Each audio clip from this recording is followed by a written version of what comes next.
बिस्मिल्लाहिर्रहमानिर्रहीम अस्सलाम वालेकुम। उम्मीद करें ना तुम सारे ठीक हो। सो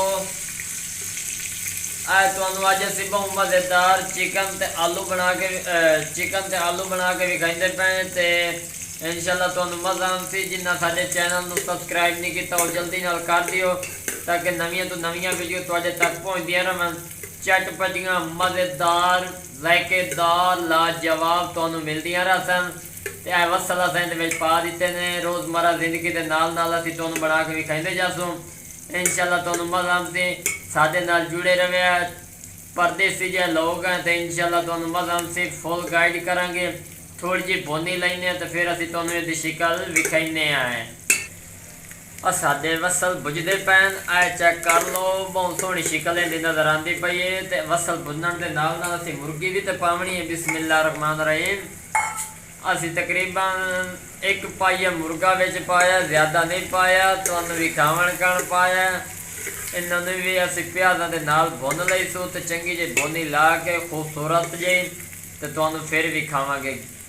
जिहड़ा मुर्गा पाया ना वो इसे दे विच गल जासी वो भी पकदा रहा ते विच वसल ही पकदे रहा तो तुहानू नाल नाल फिर विखाई हमसों। आए चेक कर लो जी साडे जिहड़े वसल इन्हों सड़न लग गए ने, भुनी लग गई है वसलों भी ते प्याज भी तैयार हो चुके हैं तो नाल उन्होंने का मुर्गा भी तैयार हो गया।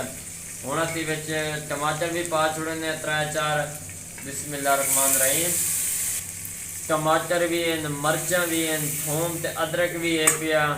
ज़ायका जो बनावना मुड़ हुण परदेस की लाइफ ते इंजॉय करनी है ना ते इंशाअल्लाह तुहानू मज़ा भी आसी। तो चैनल नू लाइक सब्सक्राइब फॉलो जरूर कर दियो। अद्धा चम्मच तो घट थोड़ी जी लाल मिर्च पावांगे, अद्धा चम्मच साबित धनिया जासन, अद्धा चम्मच गरम मसाले का पाउडर,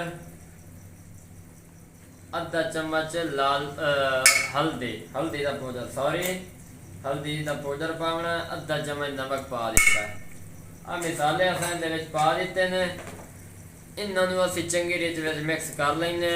आलू मुर्गी जो बनावनी है तो ज़ायका ना हो तो फिर उसका फायदा तो कोई ना। तो चैनल को फॉलो जरूर कर दियो, सबसक्राइब कर दियो। ये तुहाडी तरफों साडे कारण प्यार से नन्हे मुन्ने बच्चे आप लोगों के लिए VIP चटपटी रेसिपी तैयार करा रहे हैं। ये देखें इन भुनी ला के तो फिर तुहाडे नाल मिलने आए। माशाअल्लाह ऐ चेक कर लो भुनी बहुत सोहनी आ गई, ग्रेवी चंगी बन गई है ज़ायके वाली। माशाअल्लाह अल्लाह पाक तुहाडे खाने तो ज़ायके च बरकत पावे। बहुत सोहनी ग्रेवी बनी है। विच असीं एक आलू पाई सो ज़्यादा नहीं। बिस्मिल्लाहिर्रहमानिर्रहीम और ज़ायका बन जासी। अल्लाह दे बंदे हो एक अद्धा आलू पा दिता करो, कंजूसी का फायदा कोई नहीं। आलू एक असा विच पा दिता ते इनकी भी हम थोड़ी जी भुनी लईसूँ। सुक्का भुना तैयार करे सो इंशाअल्लाह तुहानू मज़ा आसे। भुनी थोड़ी जी ला के ना फिर असीं तुहानू इहदी शिकल विखाइने आ। माशाअल्लाह ऐ चेक कर लो भुनी भी लग गई है। आलूआं नू भी बड़ी ग्रेवी VIP जी बन गई है। विच अद्धा गिलास पानी पाईसूँ। बिस्मिल्लाहिर्रहमानिर्रहीम इन नाले उसी के जिहड़े आलू हैं वो भी गल जासन। चिकन तो साडा पहले का गले होया इसे असीं इन्हूं पका के लहा लवांगे तो तुहाडे नाल इस तरह चलते आवांगे। तो चैनल नूं सबसक्राइब जरूर कर दिया। ये तुहाडी तरफों साडे कण प्यार होएगा। इंशाअल्लाह कुछ भुनी ला के फिर मिलांगे। माशाअल्लाह जी आ चेक कर लो बहुत सोहनी खुशबू आउंदी पई है। पानी साडा काफ़ी हद तक खुश्क हो चुका है। आलू भी गल गए हैं। मज़ीद असीं सब दानियाँ पेंदे पे हैं। बिस्मिल्लाहिर्रहमानिर्रहीम दानियाँ लाजमी की यूज़ कीतियां करो। दानियाँ नाल खुशबू भी बन जाती है तो ज़ायका भी आ जाता। असां दानियाँ इहदे विच पा दित्तियां ने। हुण असीं 5 मिनट पकावांगे। 5 मिनट इन्हूं पका लेंगे। दानियाँ विच जब हो जावन उस तो बाद एक चीज़ और पईसूँ हुई तुहानू नाल नाल विखा देसूँ। इंशाअल्लाह तुहानू मज़ा आएगा।